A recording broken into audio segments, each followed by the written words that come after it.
اب تو نماز میں جا وہ رہتے ہیں, تو وضو میں جا وہ رہتے ہیں, تو مسجد میں جا وہ رہتے ہیں, حتیٰ کہ اگر تو مندر میں بھی چلے جا, مندر تیرا بگاڑ نہ سکے گا, وہ رہتے ہیں. اب تو مومنوں میں جا وہ رہتے ہیں, تو کافروں میں جا وہ تجھے ہرا نہ سکیں گے کافر, کیونکہ آقا رہتے ہیں. ہائے ہائے, جب فرشتے تیری روح نکالنے آئے اطمینان سے رہے, آقا پہلے رہتے ہیں.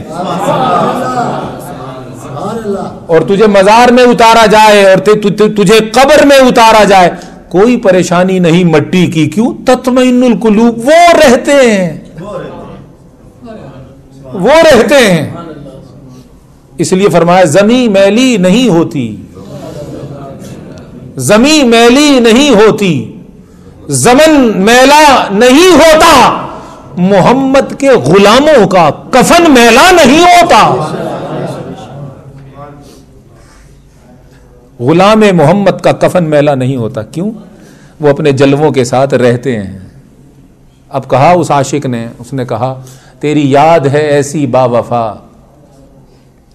پسے مرگ بھی نہ ہوئی دل سے جدا, قبر میں بھی دل سے جدا نہ ہوئی, ایسی با وفا یاد ہے تیری, تیری یاد ہے ایسی با وفا, پسے مرگ بھی نہ ہوئی دل سے جدا, تیری یاد میں ہم مٹ گئے, تیری یاد دل سے مٹی نہیں, ہم مٹے مگر تیری یاد دل سے نہ مٹی. وہ رہ گئی, پکی رہ گئی. جب اس کی یاد رہے گی تو پھر نماز نماز بنے گی اور اندر سے نکلے گی. کیا؟ وہ نماز اندر سے نکلے گی. ایک روحانی نقطہ آپ کو بیان کرتا ہوں.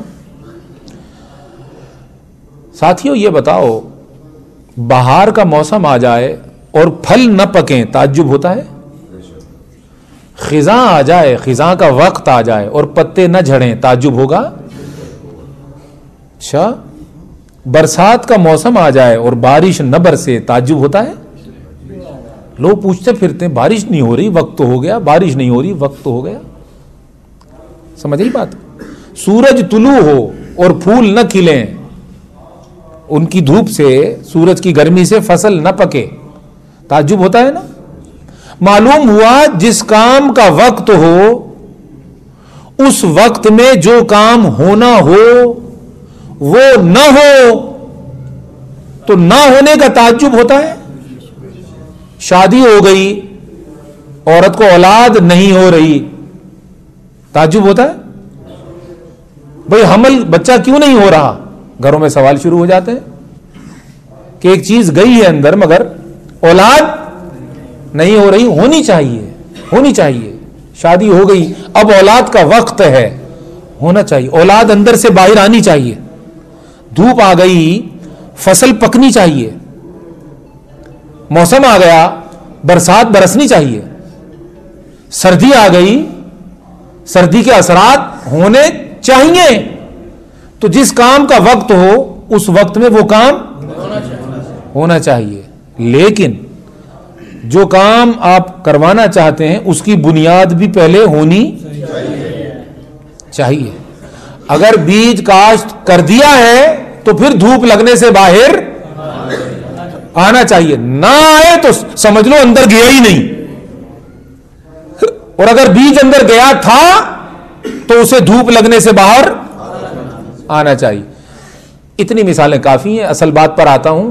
جب ایمان کا بیج اندر چلا گیا, جب آپ نے کہا ایمان, میں مومن ہوں, جب ایمان کا بیج اندر چلا گیا اور وہ اندر دل کی دھرتی پر جا کر آباد ہو گیا اور تیرا دل بھی مومن ہو گیا, یہ بتا جب فجر کا وقت آتا ہے تو فجر کیوں نہیں آتی؟ جب ظہر کا وقت آتا ہے تو اندر سے ظہر باہر کیوں نہیں آتی؟ اور کس کو دھوکہ دیتا ہے تو؟ کس کو دھوکہ دیتا ہے تو کہ تو مومن ہے؟ اگر تو مومن ہے اور تیرے اندر ایمان ہے تو ایمان اور اعمال یہ دو الگ الگ باتیں نہیں ہیں. ایمان اور سنت یہ دو الگ الگ چیزیں نہیں ہیں. جس محمد پر ایمان ہے اسی کی تو سنتیں ہیں, اسی کا تو دین ہے.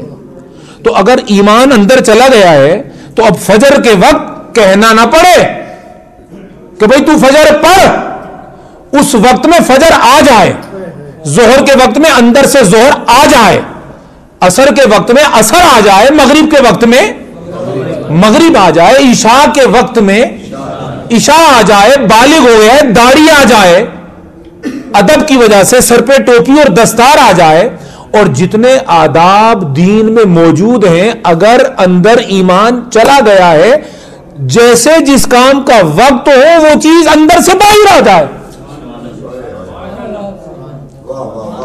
شیخ سامنے آیا، تعظیم باہر نہیں آئی ہے بھئی، وہ سامنے آیا، اب وقت تعظیم تھا، اب وقت ادب تھا، تو جیسی وہ سامنے آیا تو ادب خود بخود آتا ہے کہ نہیں آتا؟ اور اگر نہ آئے تو ہمیں تو تعجب ہوتا ہے، ہمیں اس لیے تعجب ہوتا ہے کہ بھئی تو اس کو پیر مانتا بھی ہے کہ نہیں؟ ہائے نہیں سمجھا؟ اس لیے کہ اگر اندر ہوتی عقیدت تو اس وقت میں ظاہر ہوتی، اور اگر ظاہر نہیں ہوئی اس وقت میں جان جاؤ وہ اندر تھی ہی نہیں۔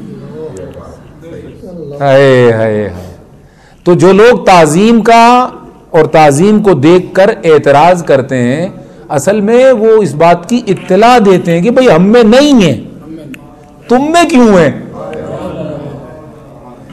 یہ فصل تو ہم میں، یہ ادب رسول تو ہم میں نہیں ہے، تو تم میں بھی کیوں ہے اور کہاں سے لائے تم؟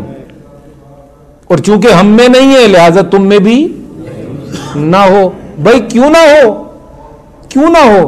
ہم نے تو الا کروا لیا ہے، اور انعمت علیہم سے یہ ادب اپنے اندر ڈلوا لیا ہے۔